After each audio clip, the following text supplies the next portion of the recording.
¿Qué tal? Buenos días. Saludos de Sergio Barbosa, en nombre de la gente que hace posible Herrera en COPE en este lunes 20 de julio de 2020. Dice el calendario varias cosas. La primera, que ayer pasamos la primera tarde sin Juan Marsé, un gigante de la literatura española, premio Cervantes y narrador de la Barcelona de los barrios, de la Barcelona charnega, que poco tenía que ver con el relato oficial de la burguesía. Ese desencuentro fue el que protagonizaron Teresa y Pijo Aparte en Últimas tardes con Teresa, aquella novela que le dio fama en los 60. A Marsé, las terminales de la Cataluña oficial no le van a llorar demasiado porque tuvo el coraje de renegar del cuento identitario, además de tener el don de enfadar tanto a la derecha como a la izquierda, algo que suele hablar bien de la coherencia intelectual de alguien. En fin, descanse en paz, Juan Marsé. Bueno, la otra cosa que nos dice el calendario es que mañana se cumplirá un mes de la nueva normalidad, un mes de aquel día en el que muchos cogieron carretera y manta para ver a la familia que tenía en otra comunidad autónoma o para ver cómo estaban sus segundas residencias. Ahora estamos en ver si conseguimos evitar la nueva vuelta atrás, que es lo que nos pronostican los expertos si no vamos con cuidado y embridamos los nuevos brotes. Miren, si las cosas se hacen bien, por poder se puede hasta concluir la Liga de Fútbol, que ayer terminó con el pobre Leganés en segunda y la Real Sociedad y el Granada en Europa. Ese es un ejemplo de lo que nos toca vivir de momento. ¿Que es un poco soso porque no hay público? Pues sí, pero mejor eso que nada. Esa debe ser la mentalidad, hacer vida sin perder la sonrisa, sin perder el sentido del humor, pero sin olvidarse de las medidas de seguridad.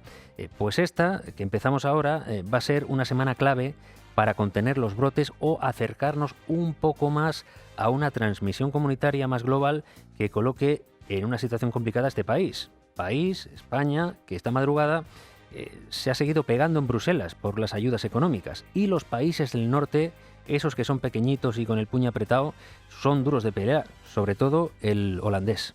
We need reforms, so that if the South is needing help, ask for clear commitment to reforms. Have to be converted to a certain extent into grants, then the reforms are even more crucial. Reformas y reformas. No se le cae esa palabra de la boca. De momento han conseguido que la cumbre llegue hasta el día de hoy. Se van a volver a reunir a las 4 de la tarde. Está durando más el Consejo Europeo y la cumbre que una boda gitana. Llegaron el viernes diciendo los países frugales eso de reformas a cambio de cualquier ayuda, y que un plan de 750.000 millones era mucho, que mejor 700.000. Y que debía haber un mecanismo de freno para congelar las ayudas si los que las reciben no acometen reformas. Porque dicen que se han dado cuenta que siempre son los mismos los que se meten en problemas económicos, que siempre prometen reformas, pero que luego no las llevan a cabo. Eso, y que las ayudas directas les parecían también demasiadas. Claro, aquí los que están a favor del plan decían que, hombre, menos de 400.000 millones en ayudas directas, eso ni era plan ni era nada. Pues, ¿cómo les tendrán la cabeza los frugales a los más rumbosos, vamos a decir, para que esta madrugada se haya reactivado un poco el asunto a cambio de que esas ayudas directas no superen los 375.000 millones? Es decir, menos de 400.000. Es decir, los países del norte han ido consiguiendo sus objetivos aprovechando los mecanismos de veto de la Unión Europea y a base de desgastar mentalmente al resto de líderes. El húngaro, por ejemplo, estaba ayer que no podía ver al holandés, ni en pintura. Es simple, no sé por qué el primer ministro holandés me odia a mí o a Hungría, pero está castigándonos de forma muy dura. Su posición es que si él considera que el país no respeta las leyes fiscales, con una política de impuestos fuertes, debe ser castigado. Vamos, como ha dicho, a mí no me gusta de criticar, pero el holandés tiene tela marinera, ¿eh? Bueno, aquí en España, como la cosa se está poniendo fea y cunden los nervios, los fans del gobierno PSOE-Podemos ya han empezado a desahogarse contra los países frugales, a los que acusan de querer acabar con el poco estado de bienestar que queda en el sur, con convertirnos en su patio trasero, en el que ellos puedan venir de vacaciones baratas, etcétera, etcétera. Y tampoco han faltado las críticas a la derecha española, a la que, aunque no gobierna, también le echan la culpa de esto. como si fueran una especie de nuevos afrancesados, que en lugar de defender el orgullo nacional se alegran por lo bajini de que fuerzas extranjeras nos obliguen ahora a poner la casa en orden. Pues miren, hoy va a ser un día para debatir sobre economía en general, sobre la economía española en particular y sobre la propia naturaleza de la Unión Europea. Pero quédense con una idea, no son los holandeses los que están viniendo a nuestra casa, cuales señoritos fanfarrones, a decirnos lo que tenemos que hacer en ella.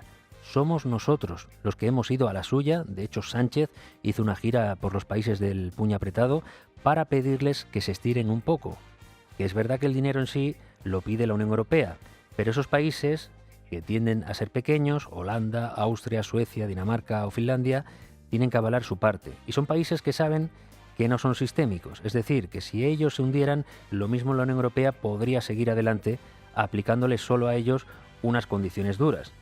Por eso les da mucha grima cuando un grandullón como España o Italia se presenta y dice: no, es que si yo caigo caemos todos, me tienes que ayudar.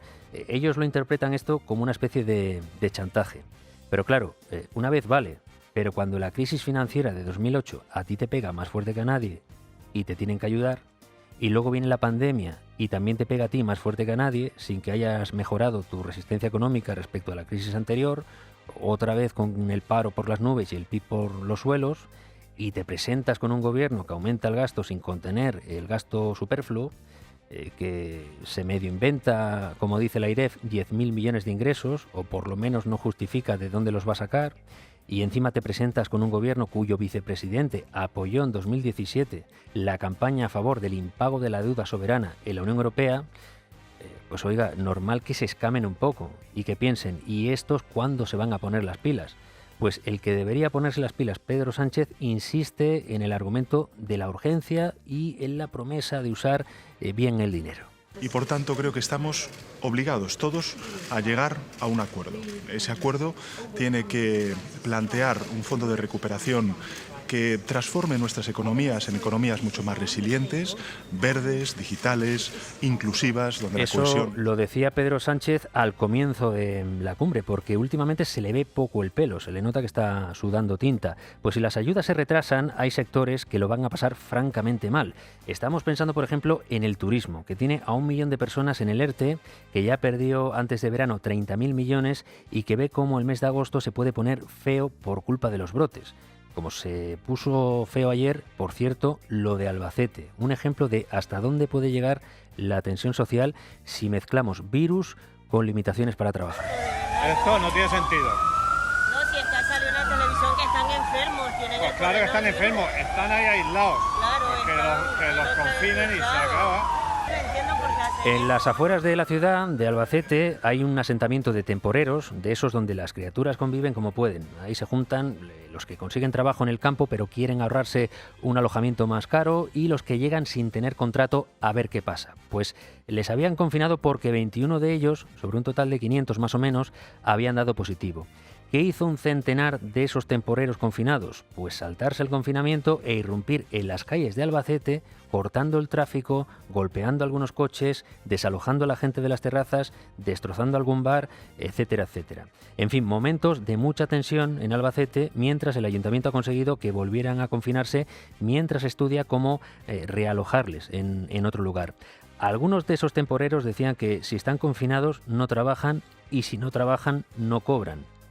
Virus, economía y tensión social, un cóctel de lo más inquietante. Ayer el presidente de la patronal catalana, Sánchez Llibre, pronosticó que la economía española no soportará otro confinamiento como el de marzo y abril. Así que depende de todos que no lleguemos a ese punto. A todo esto saben que en fin de semana no se actualizan los datos, así como suena. De hecho, a Fernando Simón no le pregunten porque este fin de semana estaba haciendo surf en Portugal. Que el hombre sabrá si usó la mascarilla, si no la usó, y suponemos que dirá que, hombre, él también tiene derecho a tomarse un descanso con la familia. Pero lo que sí parece chocante es que no haya nadie en sanidad que recopile los datos que van soltando las comunidades porque sea fin de semana. Sí sabemos que solo en Cataluña los nuevos casos en 24 horas han sido 994. La progresión del virus es evidente y comenzamos una semana clave para su contención. Una semana en la que, por cierto, la mascarilla es obligatoria en toda España o casi toda España. Solo Madrid y Canarias no tienen planes a corto plazo para imponer por ley su uso.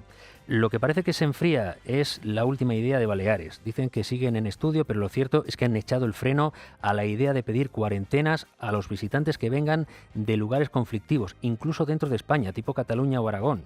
Y lo que sí ha hecho Cataluña es ampliar el confinamiento voluntario a otros 3 municipios, Sant Feliu de Llobregat en Barcelona, pero también Vilafant y Figueras en Gerona. Así que ya ven, seguimos en ese punto en el que todo es un batiburrillo de medidas aquí y allí, mientras cunde la sensación de que falta mayor coordinación, mayor rapidez y mayor coherencia.